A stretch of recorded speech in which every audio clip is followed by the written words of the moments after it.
I'm very aware that there are people in this country who are very unhappy with their lives here and who have many things that they dislike about living in Japan. We all do. But what that means for you as a foreigner is that what you need to do is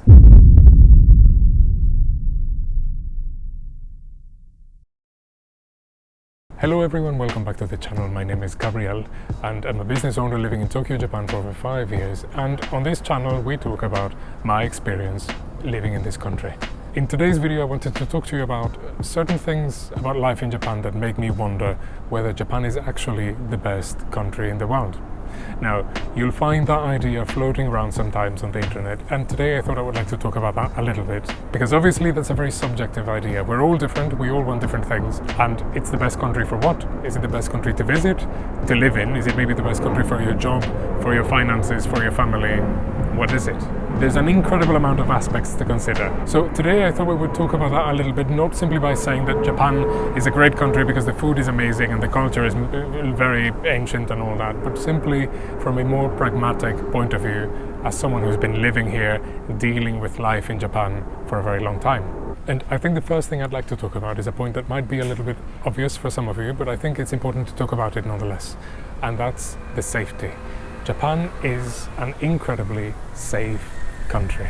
You can feel completely comfortable as a man or as a woman or even as a child walking by yourself at any time of the day or even at night through basically any part of the city. Now, obviously there are exceptions, because there will always be exceptions for everything everywhere. And I know this can also sound normal for some of you who come from certain countries, but from personal experience, having lived in countries where this is not a reality, this level of safety is not as common as you might think. Now, Japan has been consistently on the top 10 of the safest countries in the world for the past 15 years, and even slightly a bit higher than Switzerland, which is personally very surprising, because for those of you who might not know, I came here from Switzerland, although I understand that statistic after living here for such a long time.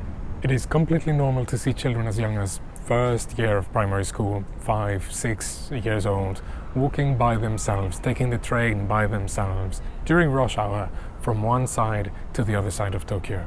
And they feel completely safe, people don't bother them, and there's never any problem. And now that I've become a father in this country as well, I have my son, I've also come to appreciate that a lot as well. Not only because the country is safe in general, but also because there are many systems that ensure that this safety continues through the years. But I'll talk a little bit more about that later. Now, the next point I'd like to talk about is a little bit more related to the cleanliness of the country, but if you think about it carefully, they both kind of go hand in hand. Now, as I've mentioned in some of my other videos, some time ago I read a wonderful article by a Spanish author whose name I cannot remember right now. But he said, a first world country is not one where poor people drive fancy cars, but one where the wealthy ride the train. A first world country is not one where the streets are clean because they send out the sweepers every morning, but where the streets are clean because its citizens take care of them.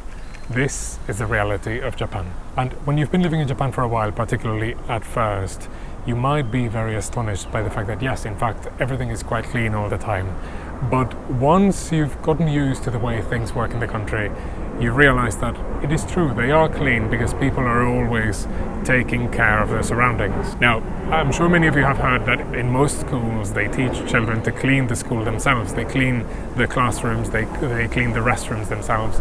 They even serve each other lunch as a way to, teach them also how to serve others properly. And these are things that when they leave school, they also bring them into the outside world. Now, obviously, there are exceptions, because there will always be exceptions, but it's still a very interesting thing to witness when you're, for example, taking the bus and during a stoplight, the bus driver takes out a cleaning cloth and he wipes down his dashboard and the machine where the customers put in their money and all these things. It simply shows a level of care. Now, obviously, as I've said before, some of you from the more cynical side of things might say, yeah, but they're making him do that and he's overworked and he's underpaid. Maybe so, but I think even more than that is the fact that this is still an underlying aspect of their culture, the one that ensures that they take care of their surroundings properly. Now, the next point is a little bit delicate to explain, particularly if you come from a mostly Western-based society, but I'd like to talk about what it means that Japan has a collectivist culture.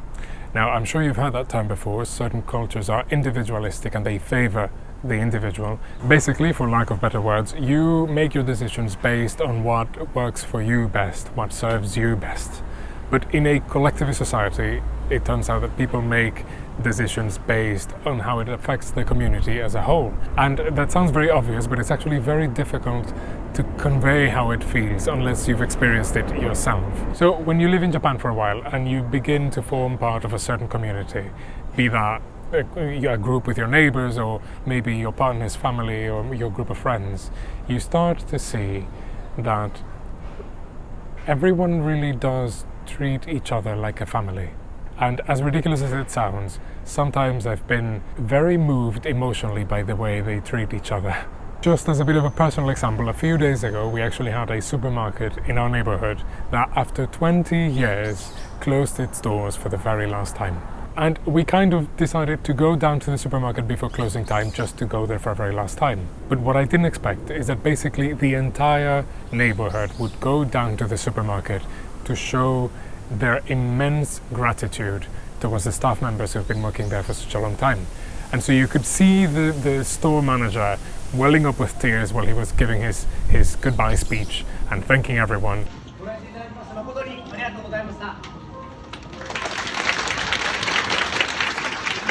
And in turn, of course, all the people in the neighborhood were also thanking him, also welling up with tears. And the whole thing was extremely touching. Not to be mushy, but it was very touching. And I thought it felt almost like a scene out of a movie. But in fact, no, it was reality. And I was basically catching strays of gratitude from the others. And I did find myself getting that slight knot in my throat or catching maybe a whisper of a tear here or there. And I realized that in fact I was basically just being bombarded by all this gratitude from the people in the town towards the staff members and vice versa. And it just shows that, yeah, when they open their doors to you, you become an actual member of their family. Even for me as a foreigner, I've been the victim of this gratitude many times. We deal with, of course, many local customers for my business, and the amount of loyalty, the amount of gratitude that they show towards you when you give them a good service, when you treat them with kindness, is really, it's a difficult thing to convey, but I hope you understand my point. Of course, there are exceptions, I know. So before you leave that comment, yes, there are also people who are in a very bad mood, pissed from work, and they are very xenophobic and all that. But I'll leave that for another video, I promise. And now that we are kind of talking about that, I'd like to go a little bit deeper into the potential for business creation and entrepreneurship in Japan. Now, Japan, for many reasons, is a relatively closed society and has been so for hundreds of years. But what that means is that even though at first, when you first create your business in this country, it might be a little bit hard for them to open up to you. Once you have your business here for a few years, let's say 2 or 3 years, and they start slightly trusting you a little bit more and opening their doors a little bit more, you'll see that they're actually very open and they can become a very loyal following and a very loyal set of customers. And one of the good aspects of this, and I want to be very clear here, is that there's such a tight-knit society that once you're in it, on the one hand, they'll basically trust you forever.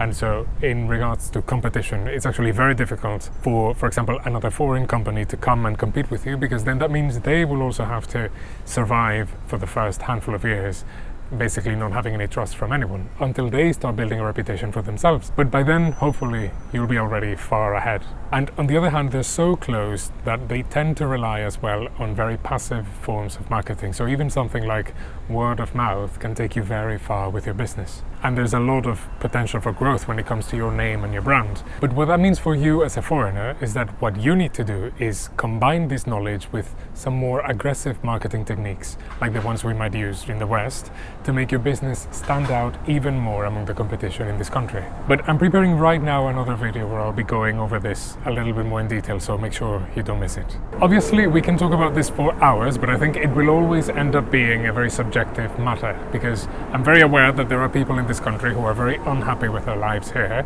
and who have many things that they dislike about living in Japan. We all do. But at the end of the day, I think the choices that we make, particularly choices like which country you would like to live your life in, are choices that we make based on what serves us best personally. So the best country for you might not be the best country for me. Nevertheless, I think even though objectively Japan doesn't necessarily have to be the best country in the world, I think for many of us it might very well be. And I think you can include me in that group as well. So let me know if you agree, or let me know what you think down in the comments, and I'll see you next time.